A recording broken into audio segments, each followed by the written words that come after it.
Nasa 30 street family sa Butuan City kinalinga sa Adopt a Family activity sa Caraga. Ang iba pang kanilang mga natanggap na tulong, alamin natin sa santo ng balita mula kay Jennifer Gaetano ng PIA Caraga.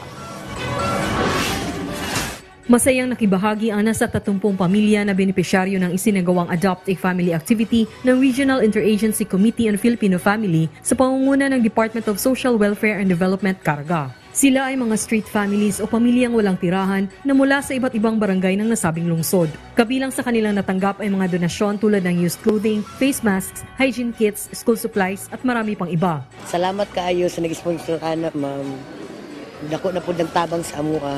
Maayo nang gibuhat kay para makakuha ng mga ginikanan para sa amo o katong sa mga bata nga mga fisikuan nga matabangan po ba. Ayon kay Social Welfare Officer 4 Rafi Vigil ng DSWD Caraga, ang aktibidad ay bahagi ng taunang selebrasyon ng National Filipino Family Week mula September 25 to 29 na may temang Pamilyang Pilipino, Pagtugon sa Nagbabagong Pananaw at Panahon. Bisag kung sa atong sitwasyon karon, hunahunahon nato permino nga katang tanan dunay dako kayo nga kontribusyon alang sa pagpalambo sa atong nasod.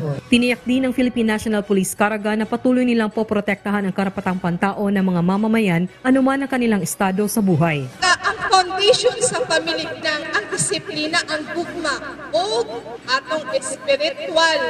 Ang National Filipino Family Week celebration ay alinsunod sa Republic Act No. 60 na nilagdaan ni former President Fidel V. Ramos. Jennifer Peña Gaetano ng Philippine Information Agency Caraga para sa Bayan.